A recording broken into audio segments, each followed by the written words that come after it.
He was a morbidly obese surgeon destined for an operating table and an early death. Now he's a rebel MD who is fabulously fit and fighting to make America healthy again. This is Stay Off My Operating Table with Dr. Philip Ovadia.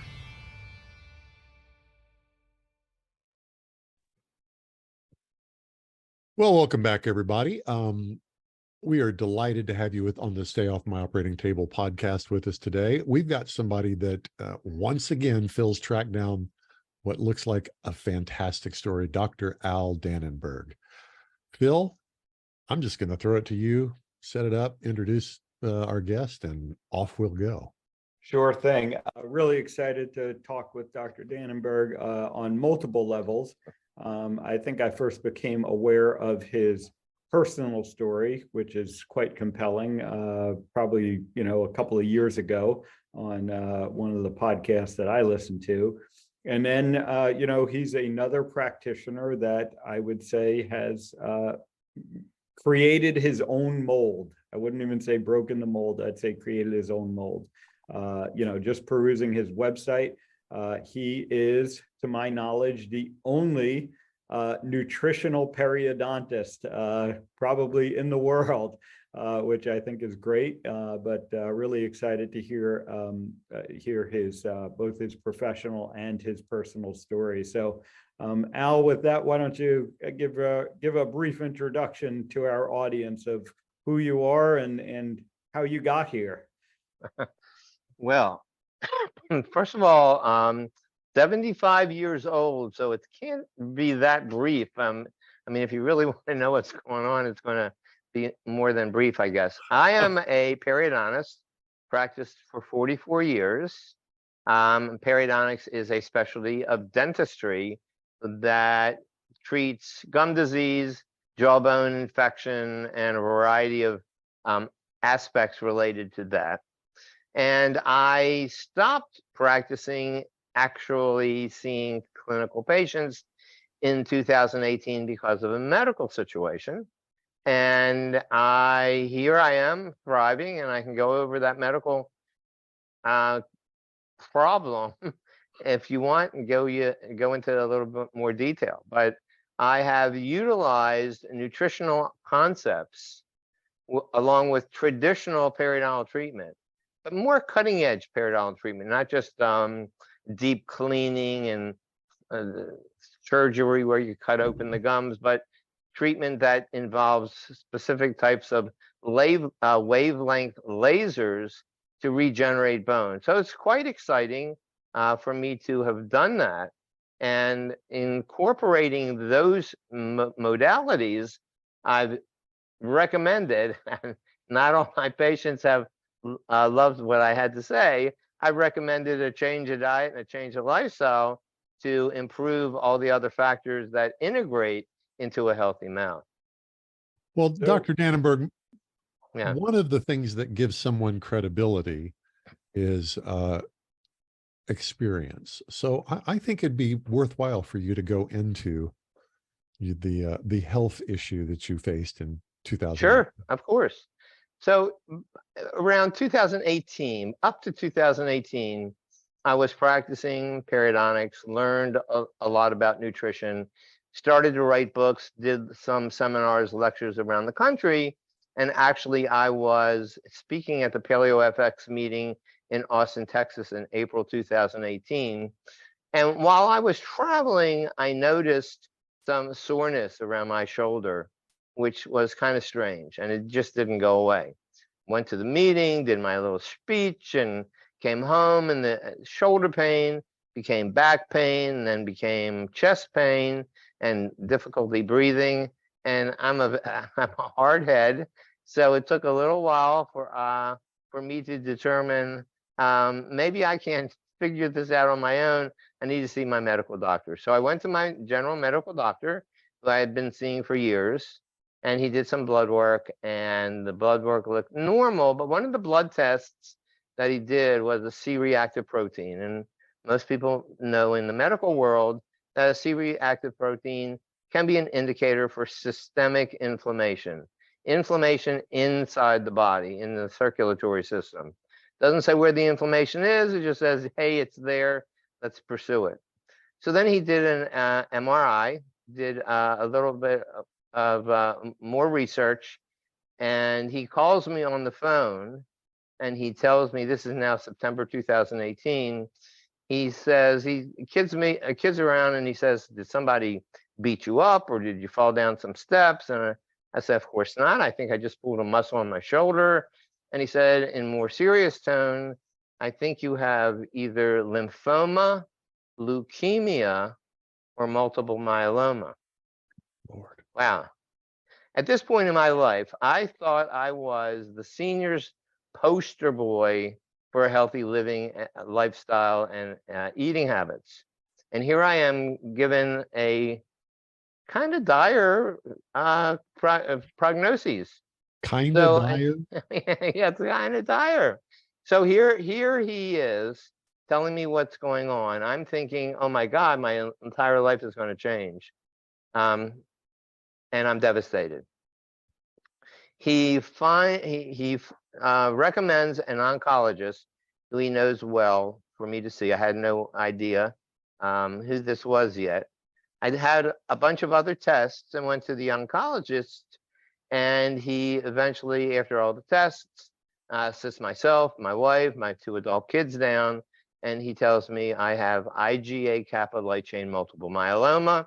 Basically, it is a bone marrow cancer. It is a very specific bone marrow cancer, and it's incurable, and I have 3 to 6 months to live. Wow. That's September 2018. September Now, 2018. right. Bone marrow cancer, untreatable. You should be dead incurable. by- Incurable. They'll try to treat it. Incurable. Yeah, incurable. Right. And you'll be dead by April 2019. Yeah, that would be the best case scenario, sure. So he said, let's start chemo the next day. And I said to him, and again, you know what it would be like for a truck of bricks to drop on your head, right? This is the first time I'm hearing what that is. And so I decide, and my wife agrees, I'm not going to do chemotherapy. I tell him, why would I do chemotherapy, which is going to bring me down medically? It's going to have a lot of side effects if I only have 3 to 6 months to live. He said, well, if you did chemotherapy, your life expectancy will be extended. You'll go into remission. And I said, well, you said it's not curable. He said, well, unfortunately, you'll go into remission, but it won't work completely over a period of time.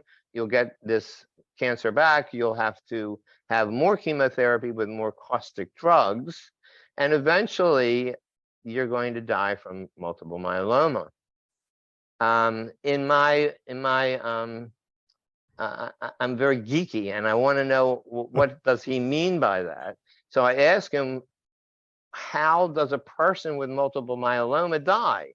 And he says that more than likely, you either have kidney failure because this cancer affects the kidneys severely, or you bleed to death in some fashion because of an anemic condition, because the bone marrow is replacing all the healthy blood cells, or you die from an infection because your bone marrow can't mount a defense, because the bone marrow houses the plasma cells that make antibodies for infections, viruses, bacteria, infections from external sources. So that's what I learned at that appointment.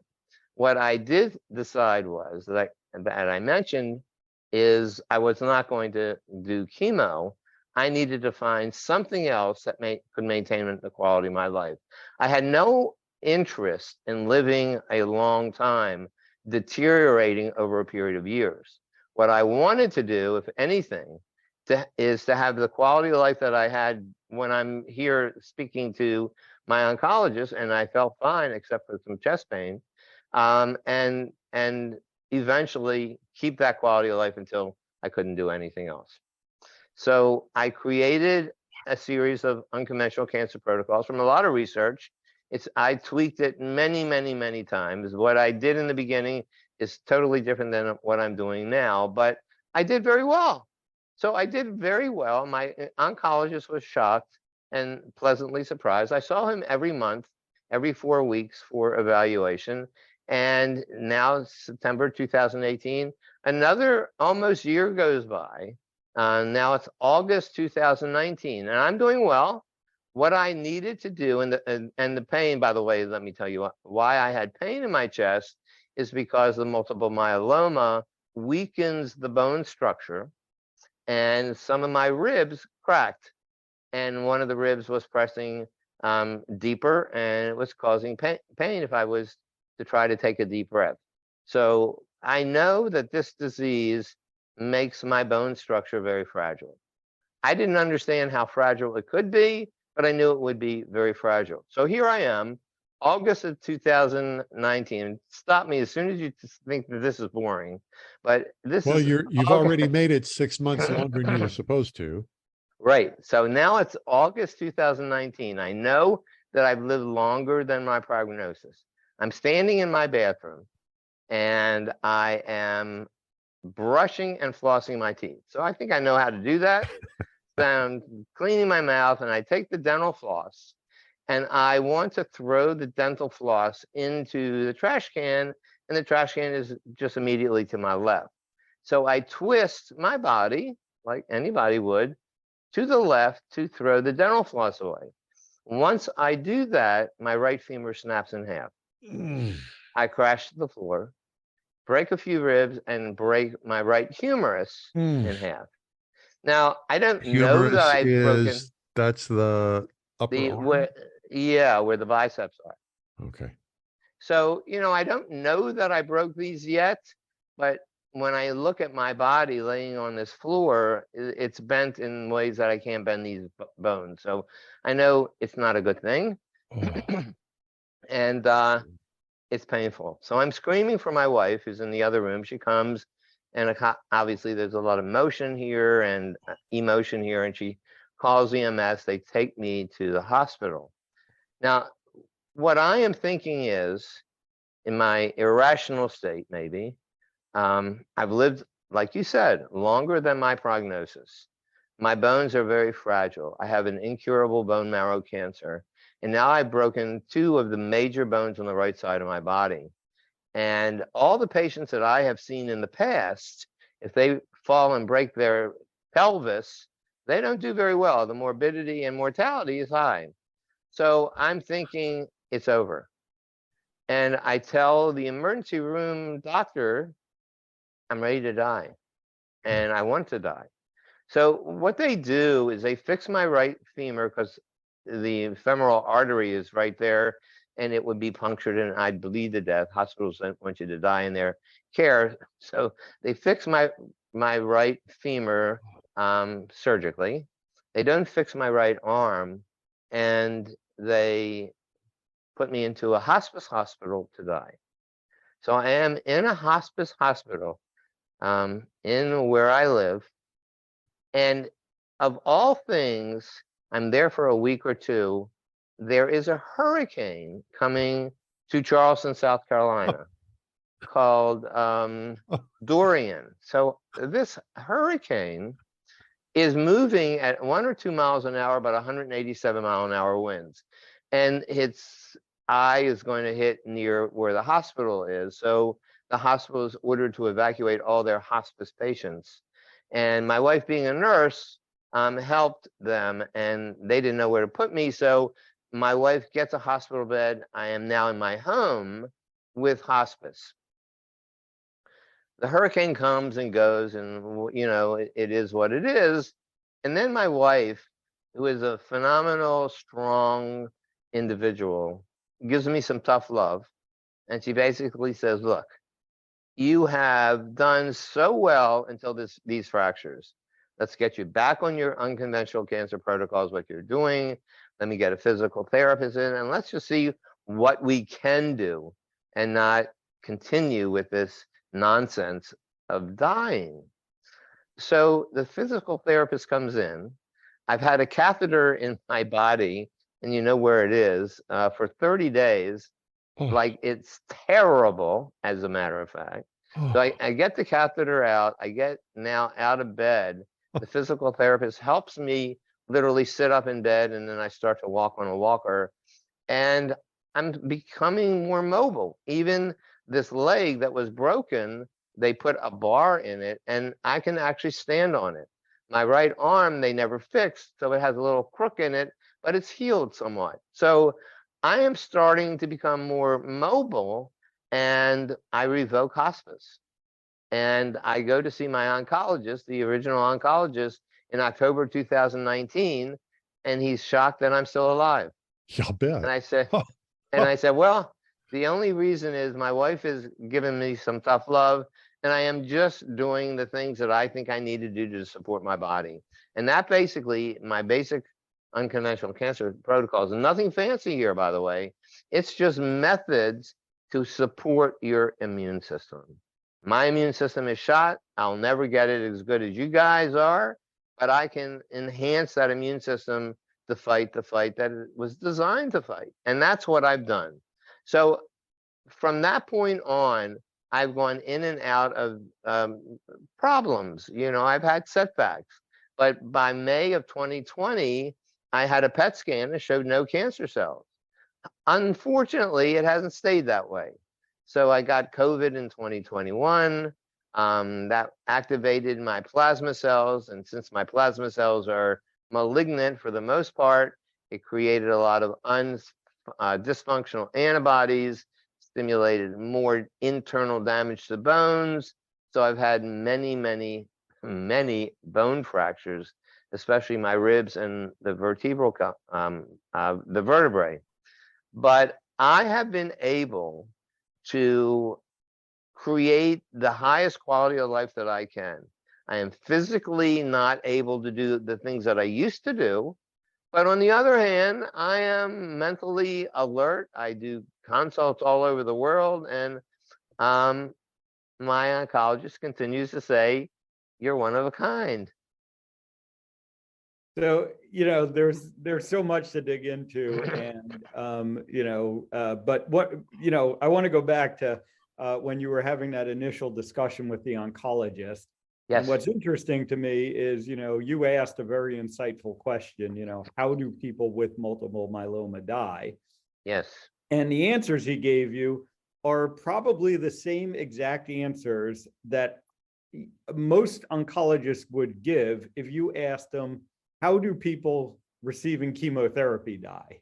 Yeah. Because they die from infections, they die from kidney failure, and they die from, blood dysfunction, bleeding, and like. So that's just a very kind of interesting thing. But yeah, so here we are 5 years later. I'm going to imagine, have outlived, if that oncologist or a group of oncologists saw 100 patients with the same cancer as you, in that time frame, and put the other 99 on chemo, I'm going to guess that those 99 are probably dead at this point, because that's what that shows. Yeah, maybe 98 of them probably are. And, one person maybe survives chemo, and yet here you are doing untraditional things, and you've outlived the people who do the traditional things. And I'm just wondering, what the response is to that. What is their take on that? I do respect my oncologist, who's a conventional oncologist, and he will tell me, of all the cancers, multiple myeloma is kind of one of those cancers that is incurable, and that it comes and goes no matter what you do. And he would put me into the category, well, it's now kind of subsiding on its own, and it will reactivate on its own. In addition, though, he does give me credit for the things that I've changed in my lifestyle and diet that obviously has some success with a lot of other people with other types of chronic disease. So he understands that if nothing else, I have enhanced my immune system and thereby enhancing and maintaining a quality of life as best as I can. But he would not go to the edge and say, you have the answer. I need to get all my patients on the diet and lifestyle choices that you're making. Unfortunately, he's not going to do that. But I think that he would say continuously, do what you're doing because you're doing it right. Yeah, and Okay, your there's attitude. people listening right now who are going, ask him what he does. Well, yeah, we're Yeah. going to get to that certainly. But I was also going to just comment, I think your attitude has a lot to do with, I think unfortunately, a lot of people in your situation just give up hope. And, and unfortunately, our medical system doesn't do a great job of giving them hope.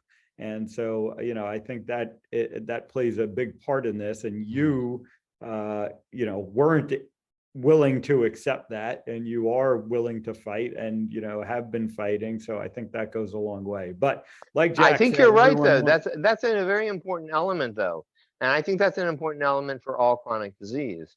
I think that emotional stress, we can clump this all together in a term of emotional stress, has a tremendous negative effect on the body, especially the gut and the bacteria, the garden of bacteria in the gut. That has an effect on inflammation throughout the body that now can affect every organ system in the body.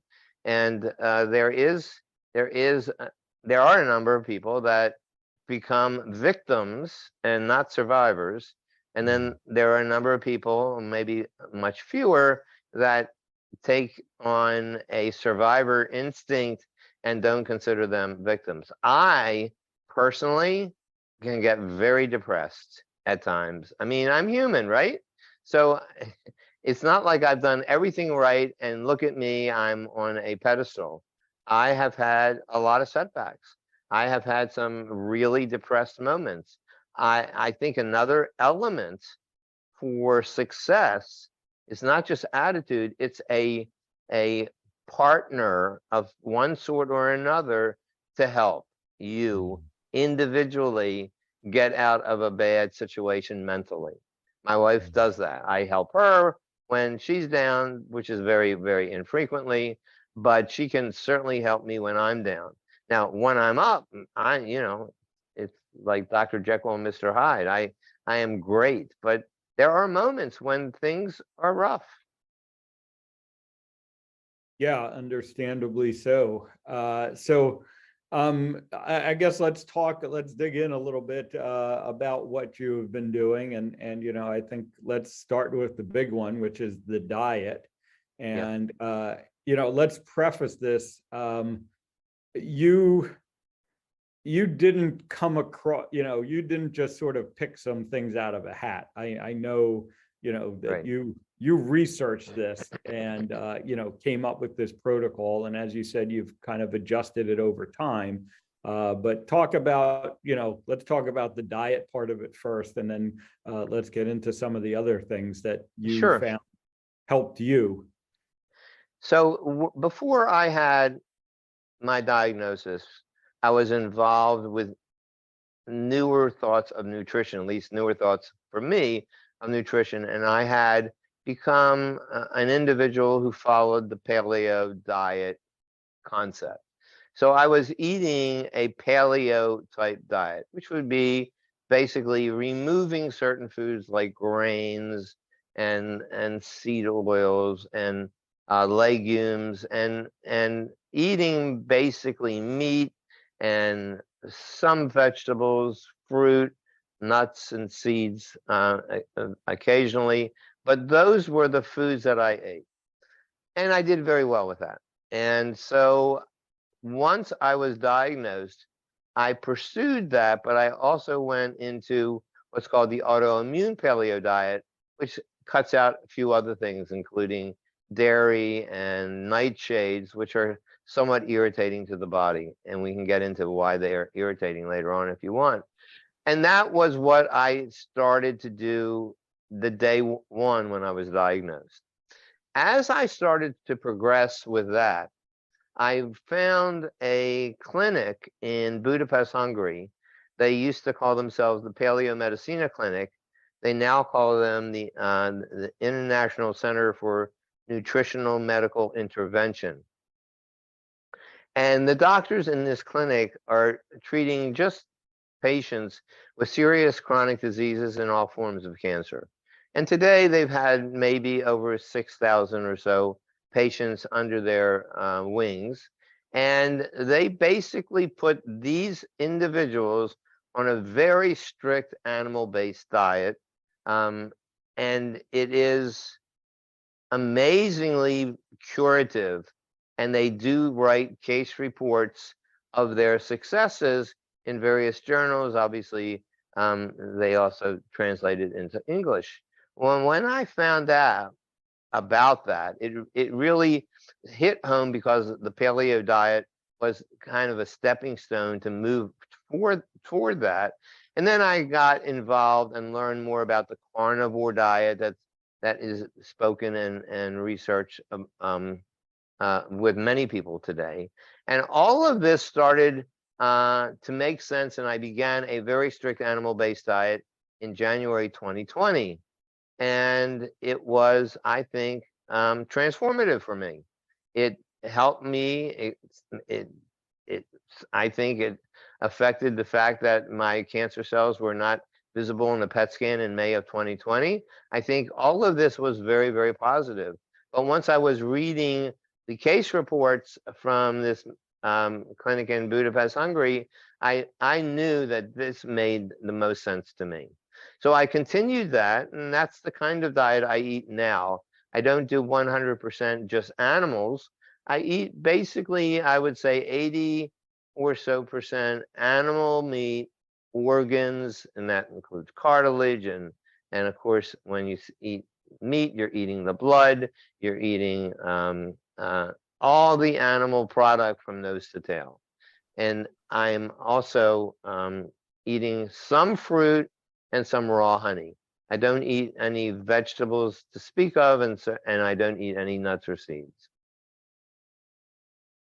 So the paleo diet is very similar, but not identical to carnivore.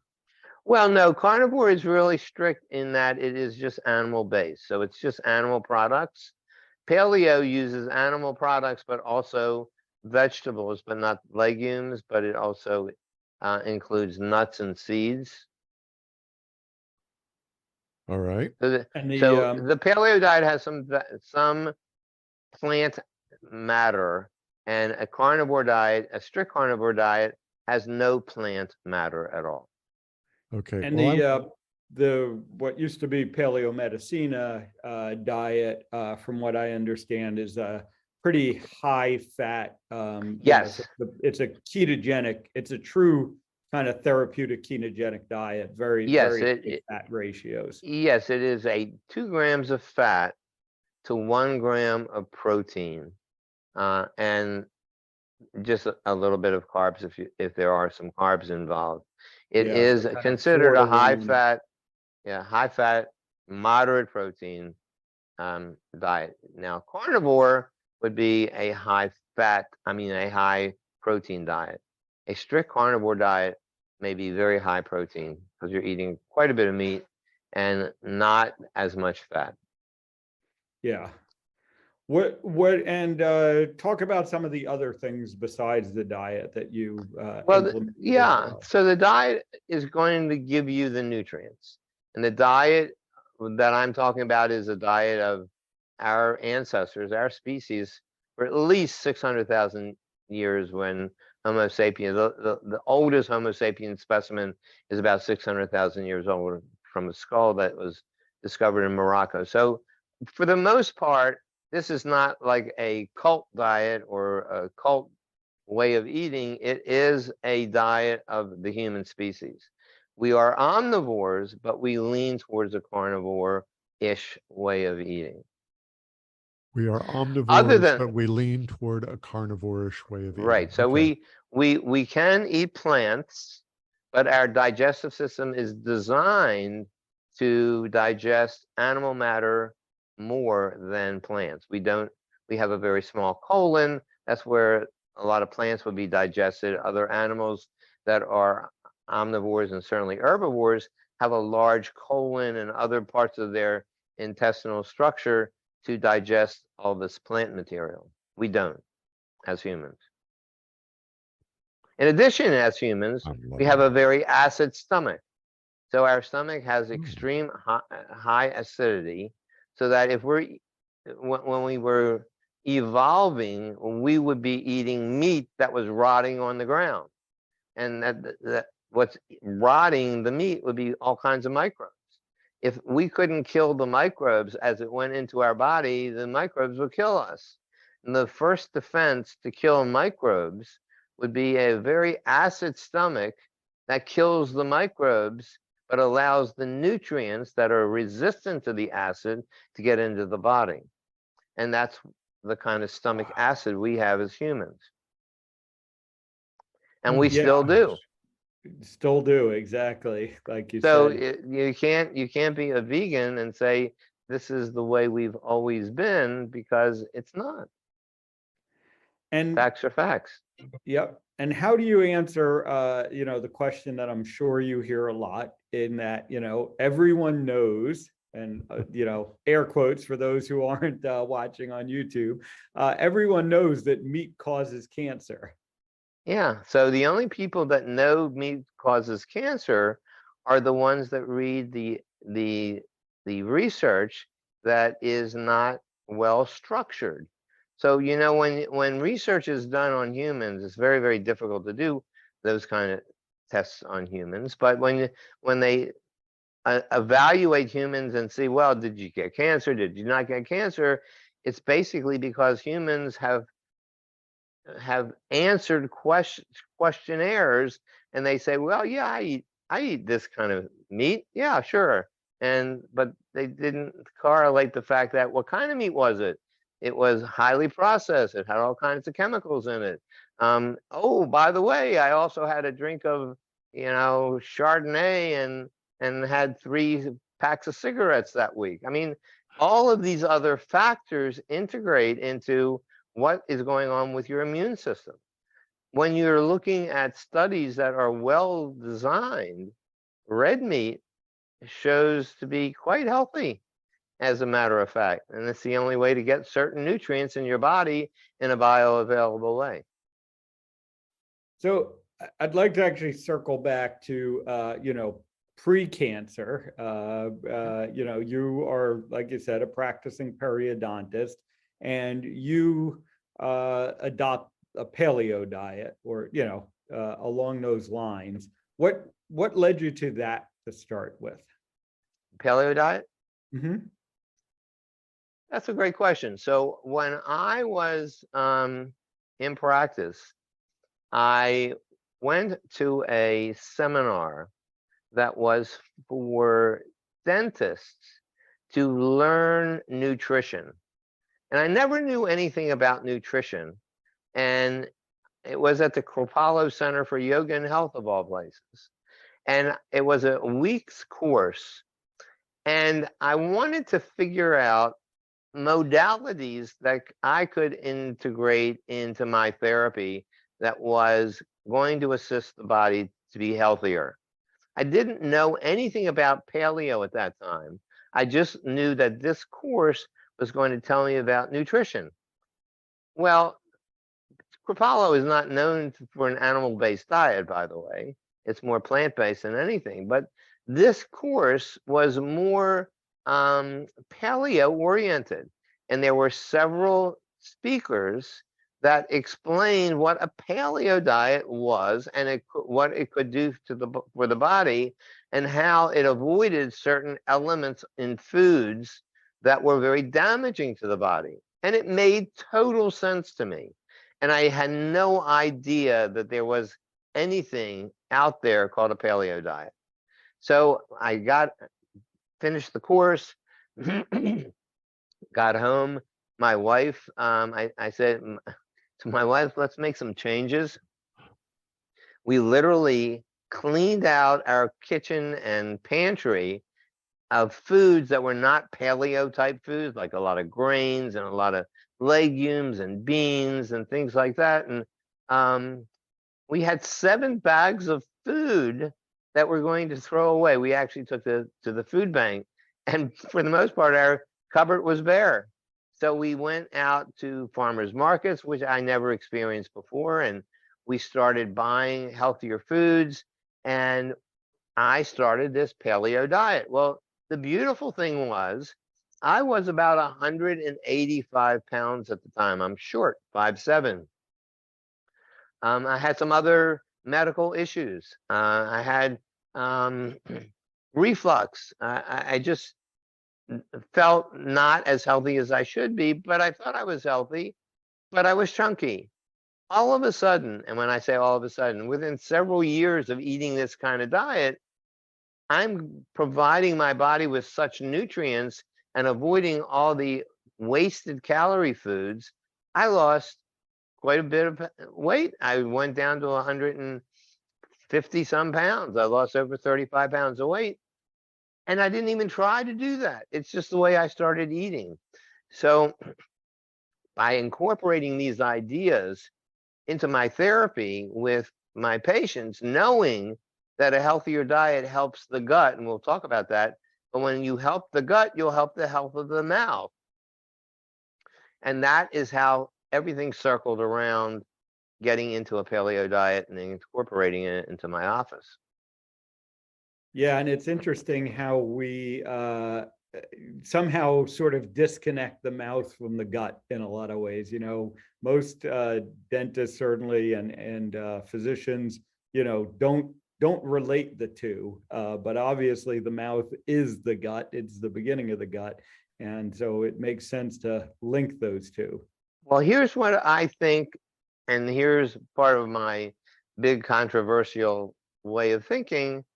Many dentists, even biological dentists, understand the relationships, but they think the mouth is the source of infection that gets into the rest of the body, and it is the source of infection that gets into the gut. I say that's not the direction. It's the gut microbiome, which has 38 trillion cells. And by the way, we only have 30 trillion human cells, so we're more microbial than a human. Those 38 trillion cells in the gut do quite a bit, and it communicates with the immune system. And when they are out of balance, it affects the immune system and it affects the lining of the gut, and the lining of the gut becomes more permeable, and some junk that's in the gut that should go out the other end can literally perforate and travel into the bloodstream, and it's called a leaky gut. That leaky gut creates what's called metabolic endotoxemia, which is very, very toxic to the body. And all the different systems of the body are affected, including the mouth. And when this happens in the bloodstream and the immune system becomes somewhat dysfunctional, then the mouth bacteria, this garden of bacteria in the mouth, which are not as diverse as it is in the gut, the intestines, that changes. And when that starts to change and you're eating unhealthy foods, the foods that may feed the potentially pathogenic bacteria, then you get these infections in the mouth, periodontal disease, tooth decay, and then it can spread through the body from the mouth itself.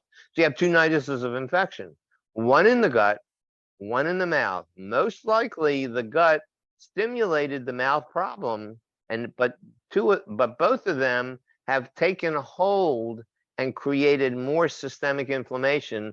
Both need to be treated. The problem is most dentists want to treat the mouth. They don't understand the gut. Most other naturopathic as well as functional medicine people want to treat the gut. They don't know anything about the mouth, but they need to treat both at the same time. Okay. That's a mouthful, right? That's a mouthful. So let's take the average listener who knows they're not as healthy as they need to be. They have the typical combination of occasional or painful gas, acid reflux, quite possibly starting to show the kinds of signs of intestinal leaky gut that you were talking about. How do we start treating ourselves? What's the first 2 or 3 steps we can take to? First thing in my mind would be to avoid the foods that have toxic elements doing exactly what you're saying they're doing. In other words, remove grains, remove nuts and seeds. Nuts and seeds, although they have a lot of nutrients, they also have a lot of lectins and oxalates inside of them. These are chemicals that the plants make that can be very irritating to an animal like us. We are an animal that can destroy the gut and create bloating and all of these other factors that I just mentioned. So basically nuts and seeds. Legumes in and of itself are very irritating to the gut. There are some benefit and nutrients in legumes, but on the other hand, they have these anti-nutrients.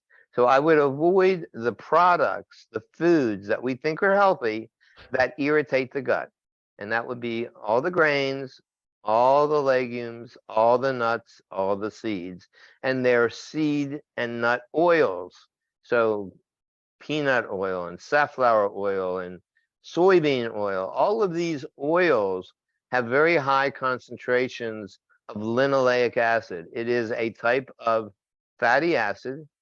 Our body needs a little bit, but not a lot, and we're getting extremely high levels of that, which cause destruction of the cell membrane throughout the body. It causes damage to the mitochondria. Now, the mitochondria are like little batteries of every cell. You know, if you had a flashlight and you want the flashlight to glow, you have to put batteries in it. And if you turn it on, that light will glow for a period of time, and then it dims, and then it goes out because the batteries die. So those batteries are basically the mitochondria of every cell. Some cells have 100 or 200 mitochondria per cell. Some of them have several thousand mitochondria per cell. The cells that are working hard, like heart tissue cells, have many, many more mitochondria. This is the electricity that makes the cell work. Well, seed oils, with their high levels of linoleic acid, compromise this mitochondria and creates a stressful environment and causes the cell to either misfunction, malfunction, or kills them.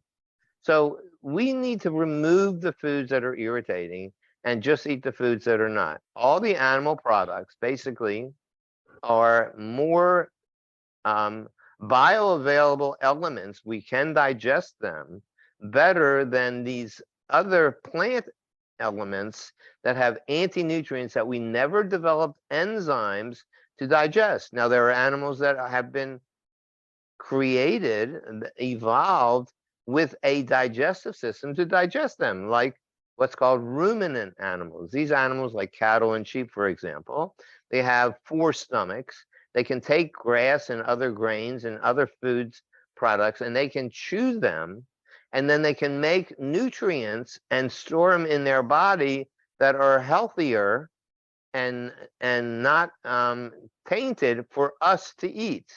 Whereas if we ate the original foods that these animals are eating, the grasses and legumes and whatever, we cannot destroy the anti-nutrients that's damaging for us. They can. So we need to clean out our body's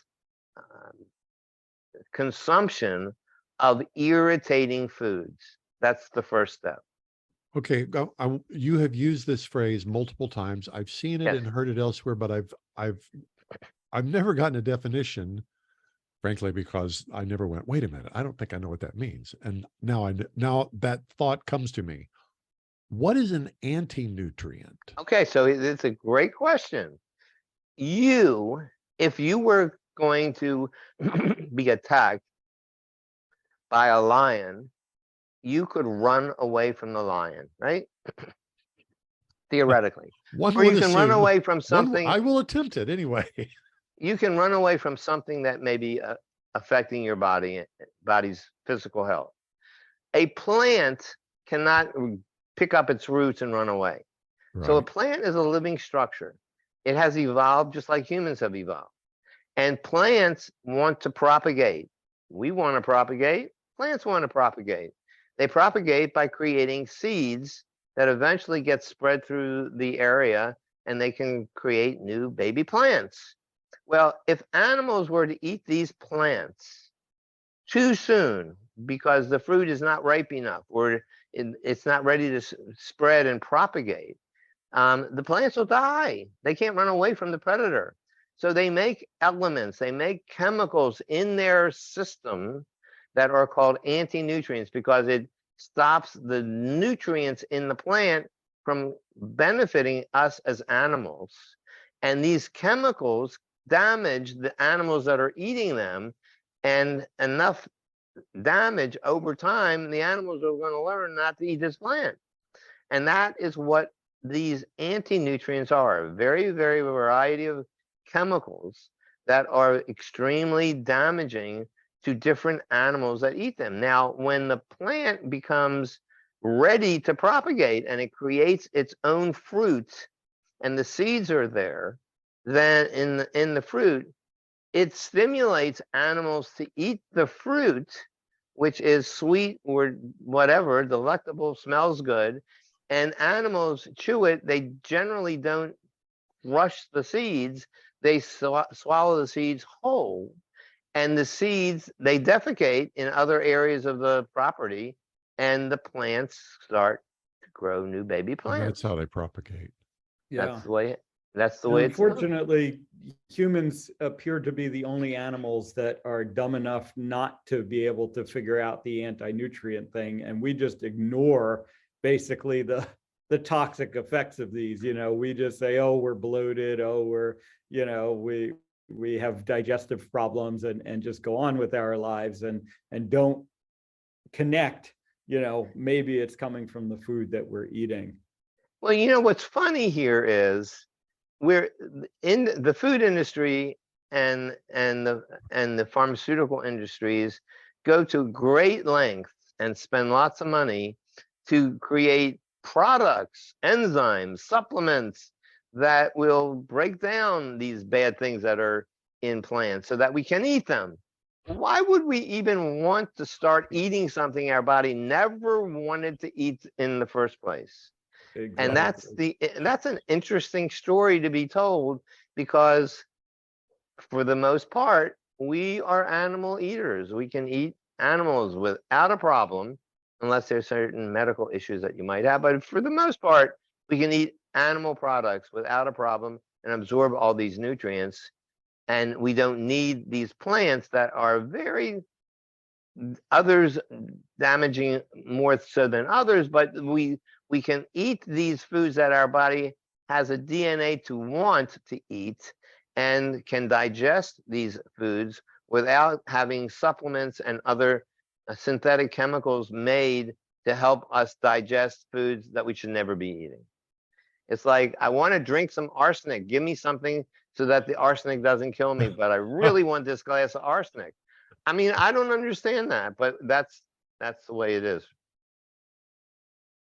I wanted Wow. to shift gears for a minute and just ask you about something else I noticed in your protocol.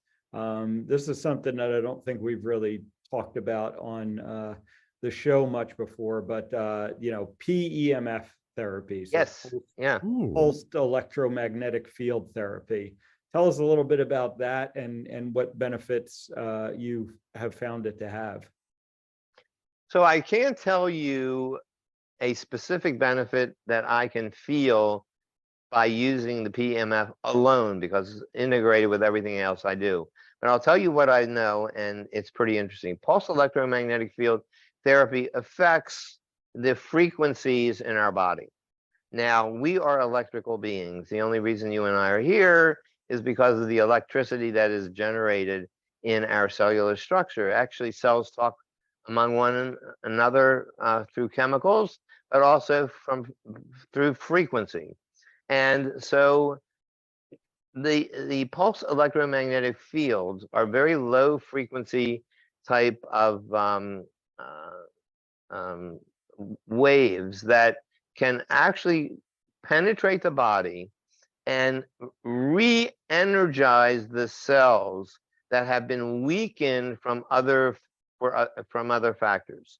And so pulse electromagnetic field therapy can help regenerate mitochondria, help cellular membranes to move in and or allow minerals to move in and out of cellular membranes. And pulse electromagnetic field therapy has also been shown to help with patients that have osteoporosis and help bone deposition.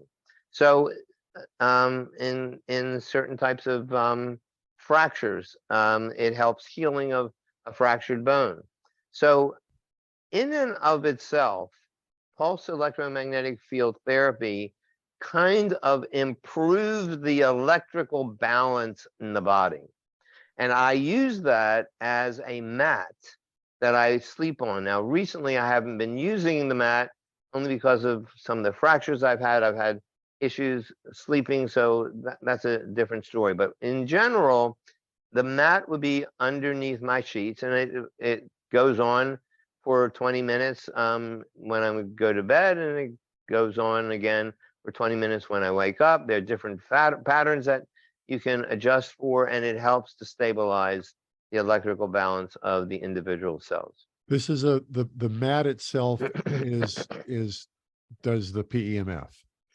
Well, there is a control box like a computer creating these frequencies. It's a wavelength, and it is in the electromagnetic spectrum. It is on the left end of the spectrum, so it's low frequencies. And it actually can even negate dirty electromagnetic fields from various sources like the computer screen you and I are looking at, or electrical wires. It can actually help balance those dirty electromagnetic fields that you may be absorbing.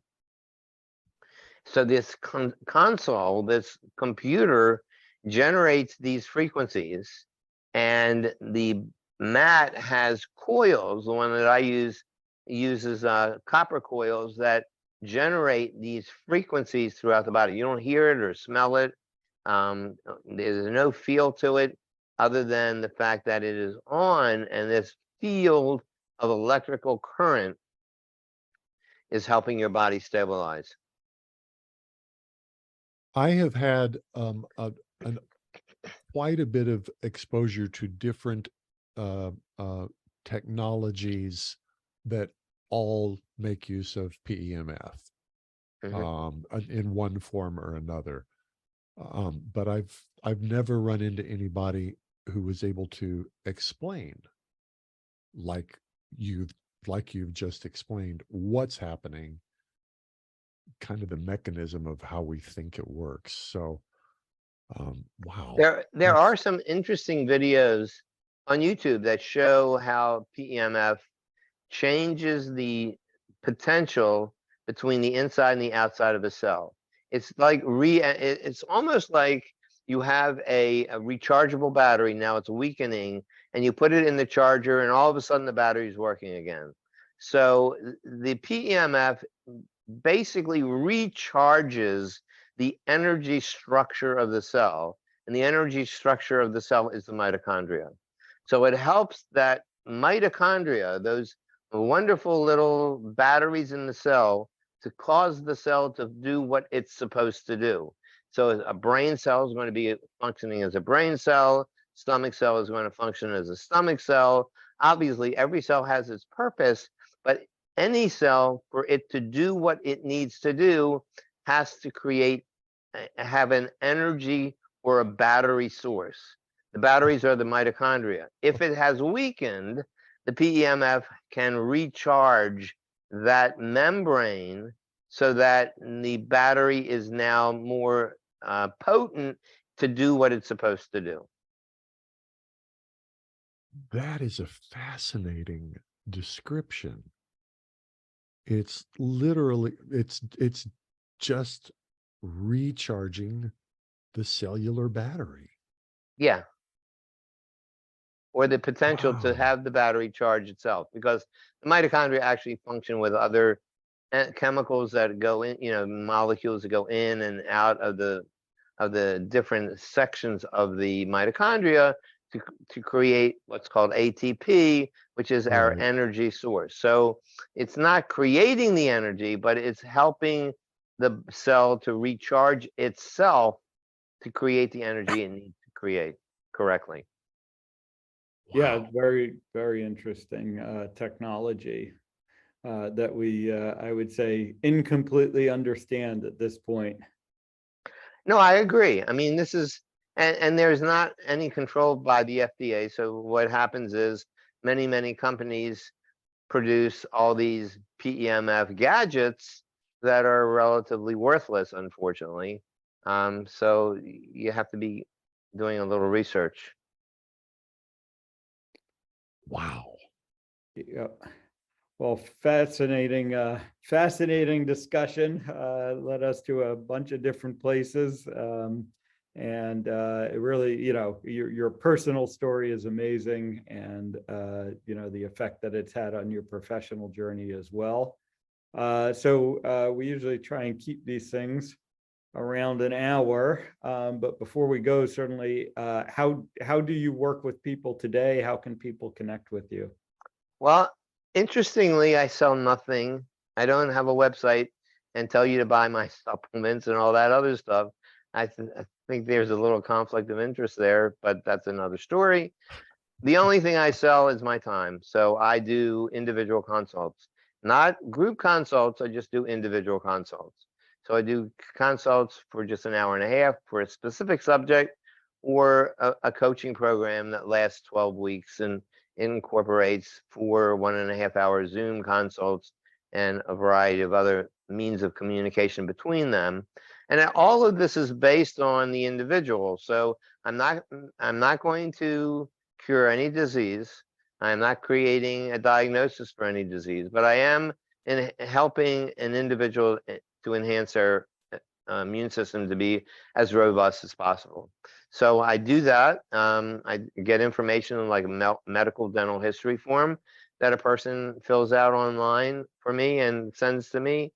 I get a 3-day food journal to know exactly what they're eating, drinking, supplements they're taking, how they poop, how they exercise, how they feel that day. And this is for 3 consecutive days. And also I want to look at their dental x-rays, high resolution dental x-rays, very specific ones I ask for, so that if I can see damage in the jawbone, again, I'm not diagnosing, but if I can see questionable areas of potential damage in the jawbone that may be leading to infection that they don't even know they have, because infection in the bone doesn't always cause pain or swelling, that way I can help them find a good biological dentist wherever they live to take care of those problems. And then I work with their gut and their diet and the other factors that are related, like sleep and emotional stress and exercise patterns.